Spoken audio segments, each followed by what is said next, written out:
জনগণের ট্যাক্সের টাকায় আপনি এটা কোন আইনে করলেন? জনাব ফিরাজ হাকিম তিনি কি এই ট্রাস্টের মাথায়? তৃণমূল এতটাই ছত্রখান পরিস্থিতিতে আছে গোষ্ঠীকন্দলে। স্যার আপনাকে মাধ্যমে স্বাগত। নমস্কার স্যার, আমরা দেখতে পাচ্ছি একেবারে রাত পুরোলেই দীঘায় জগন্নাথ ধাম অর্থাৎ জগন্নাথ ধাম কালচারাল সেন্টার উদ্বোধন হবে, কিভাবে দেখছেন বিষয়টা আপনি? না, আমি খুব কোয়াইটলি দেখলাম যে যেখানে ভারতবর্ষের প্রাগৈতিহাসিক কাল থেকে, মানে আমি তথ্য দেখছিলাম যে বদ্রীনাথে সত্যযুগে, রামেশ্বরমে ত্রেতা যুগে, দ্বারকায় দাপর যুগে এবং জগন্নাথ যেটা পুরীতে সেটা কলিযুগে যে এটা তৈরি হলো, সেই জগন্নাথ মন্দির কিভাবে প্রবাহমান ধারায় উন্নয়নের জোয়ারে লোকে বলছে অবশ্য কি করে এসে দীঘায় এসে ঠেকলো, এবং সেটাও জনগণের ট্যাক্সের টাকায় তার একটা বাসস্থান তৈরি হলো, এবং কেনই বা হলো সেই সব নিয়ে ভাবছিলাম। জানো, আসলে রাজ্যের মানে সরকারের প্রত্যেকটা পদক্ষেপেই তো আমাদের প্রশ্ন তুলতে হয়। প্রশ্ন তোলার একটা সামগ্রিক চিত্র সেখানে থাকে, ফাঁকা থাকে। দুর্জনের ছলের অভাব হয় না, রাজ্য সরকারও তেমনই। প্রত্যেকটা স্তরেই একটা ঘৃণ তাদের একটা হিডেন এজেন্ডা থাকে। এবার কিন্তু দেখুন, নমস্য জগন্নাথ মহাপ্রভুকে তার ক্ষমা চেয়ে নিয়ে আমি কিছু প্রশ্ন তুলছি মুখ্যমন্ত্রীর আগামীকালের যে পদক্ষেপটায়।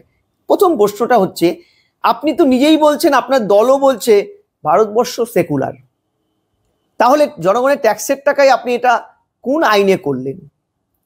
আপনি তো রাম মন্দির যখন একটা ট্রাস্ট তৈরি করেছিল, সরকার নয়, তখন সেখানে প্রধানমন্ত্রী গিয়েছিল বলে শিলান্যাসে আপনি প্রশ্ন তুলেছিলেন, হয়তো সংবিধানের অ্যাসপেক্টে মানে একটা সঙ্গত প্রশ্নই আপনি করেছিলেন হয়তো, কিন্তু আজকে আপনি ওই জুতোতেই পা গলাতে গেলেন কেন? আপনার কি সংখ্যাগরিষ্ঠ যে হিন্দু সম্প্রদায় রাজ্যে বসবাস করে তাদের প্রতি যে 11 সালের পর থেকে বিমাতৃসুলভ একটা আচরণ পলিটিক্যাল কারণে, সেটা কাউন্টার একটা আপনাকে ন্যারেটিভ তৈরি করতে হবে তাদের কাছে তাদের বোঝাতে হবে যে আমি কিন্তু বাস্তবেই হিন্দু। যে প্রসেসটা আপনি বিধানসভায় দাঁড়িয়েই করছিলেন, ব্রাহ্মণের মেয়ে আর গীতা পাঠ করি, এই যে বিধানসভার স্যানিটিকে নষ্ট করার জন্য এইসব করে গেছেন, আজকে এটা করছেন, সেটা কি? প্রথম। দ্বিতীয় হচ্ছে, আপনি কালচারাল ট্রাস্টের অংশ হিসেবে এটা বানালেন, ভালো কথা, বানালেন যখন, তাহলে এই বানানোর প্রক্রিয়াতে হিন্দু ধর্মের যে আদার্স রিলিজিয়াস পার্টটা, সেটা কি সুরক্ষিত ছিল? আই মিন টু সে, আপনি তো সরস্বতীর মন্ত্র যেমন ভাবে উচ্চারণ করেন, ঠিক জগন্নাথের এটাও কি তাই? এখন এখানে বিভিন্ন সোশ্যাল নেটওয়ার্কে প্রশ্ন আসছে যে পুরীর, যে বাঙালি হৃদয়ে পুরীর জগন্নাথের একটা অবয়ব, একটা রিচুয়ালস আমাদের প্লে করে চলতে হয়, সেটা নাকি একটা বড় অংশ ভায়োলেট হয়েছে তড়িহড়ি এই জগন্নাথ মন্দির উদ্বোধন করতে গিয়ে। এই যে উদ্বোধন করতে গিয়ে একটা শ্রেণীকে বার্তা দিয়ে ভোট ব্যাংকের সুশ্রুতি দেওয়া, তাতে আর যাই হোক, সেটা যে সে ধর্মাবলম্বীদের আসল রীতিনীতিকে কাঠগড়ায় দাঁড় করানো হয়, সেক্ষেত্রে যেমন এখানে আপনি করলেন যে দেখুন, জগন্নাথে তো অনেকগুলো ধারা আছে। আমি প্র্যাকটিসিং হিন্দুত্বের বহু কিছু জানি না, কিন্তু যেটুক জানি জগন্নাথে কিছু বছর 12 বছর পর পর একটা কাঠ ভেসে আসে, সেটাই কিন্তু ধারাবাহিকভাবে মূর্তি গঠনে কাজে লাগে। সেটা কি করেছেন আপনি? আপনি কি সেই ধারায় যে পাণ্ডারা বিভিন্ন রীতি মেনে পুজো করেন সেই রীতিটা করেছেন? হ্যাঁ, আপনি একটা ভালো কাজ করেছেন। চৈতন্যের মতাদর্শ মেনে, জগন্নাথের অন্যতম শিষ্য, সেরা শিষ্য চৈতন্যের মতাদর্শ মেনে আপনি জাতি ধর্ম বর্ণ নির্বিশেষে সবার জন্য অবারিত দাঁড় করেছেন। কিন্তু কিছু প্রশ্ন তো আপনার ওখানটা মানতেই হবে। এই ট্রাস্টের মাথায় কারা? এই ট্রাস্টের যে বিপুল অঙ্কের পরবর্তীকালে দান হবে, সেই দানটা কারা কন্ট্রোল করবে? রাষ্ট্র, নাকি স্বশাসিত বোর্ড, নাকি পুরোহিতদের চালিত কোনো বোর্ড যেটা পুরীতে হয়? এটা মনিটরিং কারা করবেন? যেহেতু হিটকো ট্রাস্টে তো মানে হিটকোর টাকায় তৈরি হয়েছে। হ্যাঁ, হিটকোর টাকায় করছে, তাহলে মানে কি হিটকো মানে বকলমে হিটকের মাথায় বসে থাকা জনাব ফিরাজ হাকিম তিনি কি এই ট্রাস্টের মাথায়? তিনি টাকা দিয়েছেন, তার যদি আপাতত তার যে ইখতিয়ারে যেই হিটকো, সেই হিটকো যখন টাকা দিয়েছে এই ট্রাস্টের মাথায়ও তিনি, তাই কি? এই প্রশ্নগুলো কিন্তু আপনার উত্তর দেওয়ার সময় এসে, অর্থাৎ সার্বিকভাবে আপনি 11 সালের পর থেকে রাজ্যের বিরোধী নামক বস্তুটিকে তো মানেননি। ইভেন যে পাবলিক অ্যাকাউন্টস কমিটিতে যেখানে সংবিধান বিরোধীদের থাকতে নির্দেশ দিয়েছে, আপনি সেটাও মানেননি, ফলে টাকা পয়সাটাও আপনার হাতেই আপনি রেখেছেন ঘুরপথে। তারপরেও আমার বিনীত প্রশ্ন, এই উত্তরগুলো কি আপনি দেবেন জনগণকে? কারণ আপনি কিন্তু একটি ধর্মাবলম্বীদের বিশ্বাসের সাথে ওখানে খেলা করছেন, একটা বিশ্বাস নিয়ে কিন্তু আপনি কাজ করছেন। সেই বিশ্বাস ভঙ্গ করলে কিন্তু আখিরে সেই সম্প্রদায়, যে সম্প্রদায় আপনি নিজের দায়িত্ব নিয়ে বলেন, সেই সম্প্রদায়ের সর্বোচ্চ আসন যাদের ব্রাহ্মণ, সেই সম্প্রদায়ের মেয়ে, আপনি তাকেও কিন্তু হার্ট করবেন। আপনি সঠিক কাজ করছেন হয়তো, কিন্তু এটাই যদি আপনি জনগণের ট্যাক্সের টাকায় না করে অন্তত আপনার দলের ক্যাডারদের দিয়ে চাঁদা চেয়ে নিয়ে করাতে পারতেন জনগণের কাছে হাত জোর করে, ট্রাস্টের মাধ্যমে, হয়তো আমার মনে হয় সংবিধানের স্যানিটিটা কিছুটা হলেও রক্ষিত হতো। যে সংবিধানকে আপনি বারবার দেখতে চান সেকুলার ফর্মে, সেকুলার ফর্মে, সেকুলার ফর্মে। আমি এদের নিয়ে খুব একটা ভাবিত নই, কারণ এরা হচ্ছে ওই ড্রেসিং টেবিলের সামনে দেখবেন আমরা ফুলদানি সেট করি, শৌখিন ফুল এরা।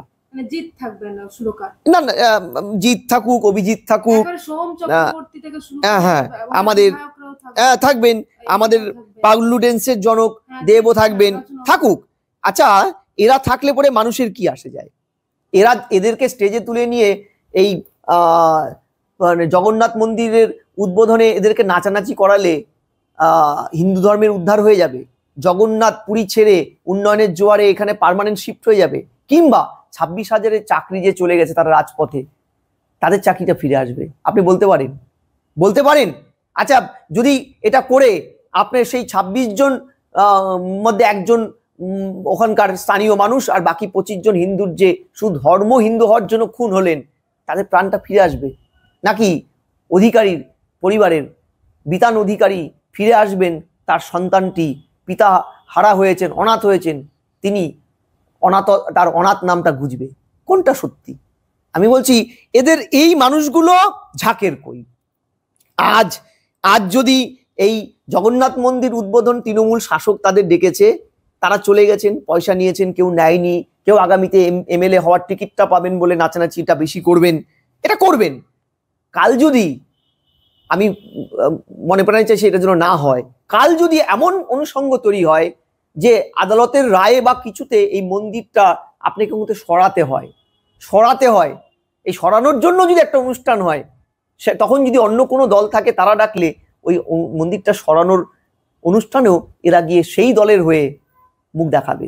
কারণ এরা মন্দির স্থাপিত হওয়া, মন্দির সরানো, এই কারণে এরা যাচ্ছে না, এরা যাচ্ছে শাসক তৃণমূলের মঞ্চে নেচে মুখ্যমন্ত্রীকে অ্যাট্রাকশন করতে। কেউ পয়সা দুটো পাবে, কেউ আগামীতে রচনা ব্যানার্জির মতন আরেকটা জনপ্রতিনিধি হওয়ার টিকিট হয়তো তৃণমূলে পাবে। কারণ তৃণমূল এতটাই ছত্রখান পরিস্থিতিতে আছে গোষ্ঠীকন্দলে, যে তৃণমূলের এখন তাদের সাধারণ কর্মীদের চাইতে এই ড্রেসিং টেবিলের ফুলদানিতে রাখা শৌখিন অভিনেতা অভিনেত্রী ফুলগুলোকেই তাদেরকে ভোটে দাঁড় করাতে হবে গোষ্ঠীকন্দল আটকাতে।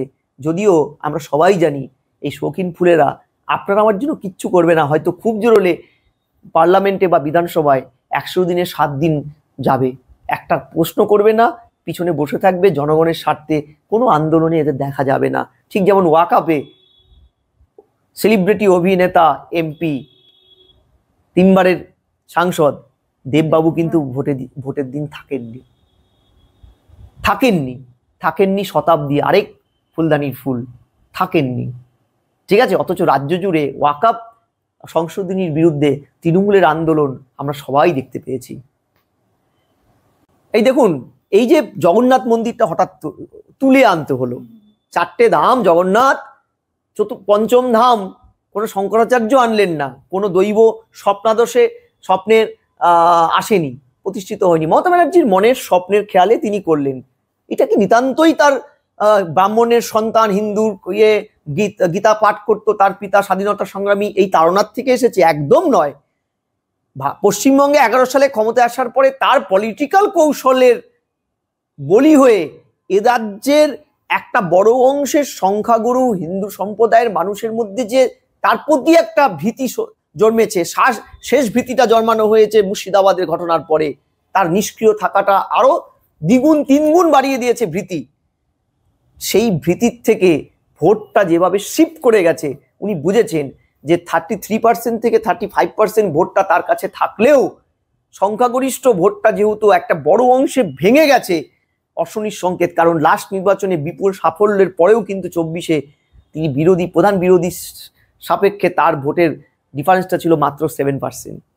ফলে এই কারণে তড়িঘড়ি তাকে রাম মন্দিরের আঙ্গিকে একটা মন্দির করতে হতো, যেহেতু তিনি তার দল মনেই করেন রাম বহিরাগত এ রাজ্যে, হনুমান বহিরাগত এ রাজ্যের। তাই জগন্নাথকে তার কাছে টানতে হবে, কারণ একাধারে জগন্নাথকে টেনে সব হিন্দুজমকে তিনি যেমন ইন্সপায়ার করবেন ভোট বাক্সে, আবার বাঙালি অস্মিতায়ও একটা টোকা মারা যাবে, কারণ বাঙালি মাত্রেই জগন্নাথ তাদের প্রিয় আপন। কারণ বাঙালিরই তো আরেকটা অংশ চৈতন্য জগন্নাথের সবচাইতে বড় ভক্ত পৃথিবীর, তিনি তো জগন্নাথের প্রেমে উদ্দাল হয়ে গেছিলেন। কিন্তু আমি আবারও বলছি আপনাকে, এটা হিন্দুদের প্রতি প্রীতির চাইতে মমতার পলিটিক্যাল কৌশল। কারণ এই যে মেজিটোরিয়ান ভোটটা তার থেকে সরে গেছে, তার রিয়াকশনারি পলিটিক্সের জন্য, ইনঅ্যাক্টিভ পলিটিক্সের জন্য, একটা একবজ্ঞা রাজনীতি, একচোখা রাজনীতি, একচোখা হরিণের আচরণের জন্য যে সরে গেছে, তাদের এই গেল রব থেকে তাকে ফিরিয়ে আনা, এই ফিরিয়ে আনা অর্থাৎ একাধারে তিনি ধর্মীয়করণের দিকে মন দিয়ে তাকে ফিরিয়ে আনা, আরেকদিকে বাঙালি অস্মিতাকে সুশ্রী দেওয়া। ঠিক একইভাবে যেমন রবীন্দ্রনাথ ঠাকুরের বিশ্বভারতীর সাপেক্ষে তাকে বিশ্ব বাংলা করতে হয়েছিল, তার পাশে গীতাঞ্জলির সাপেক্ষে তাকে লিখতে হয়েছিল কথাঞ্জলি। আমি বলছি না তিনি রবীন্দ্রনাথ হতে চেয়েছেন, তিনি হয়তো বাঙালির হৃদয়ে আরেকটা রবীন্দ্রনাথ ঠাকুরের মতন আবেগকে সঞ্চার করতে চেয়েছিলেন, যার মূর্ত প্রতীকী হয়তো মমতা। অর্থাৎ সবটাই পলিটিক্যাল কৌশল, মানে ভোট কোথাও রাজনীতির মধ্যে একদম। এই যে প্রতিদ্বন্দ্বিতামূলক সাম্প্রদায়িক রাজনীতি, ঠিক এই ভাষাটা কম্পারেটিভ কমিউনালিজম, এটাই এক এবং অদ্বিতীয় এটার পিছনের আসল উদ্দেশ্য।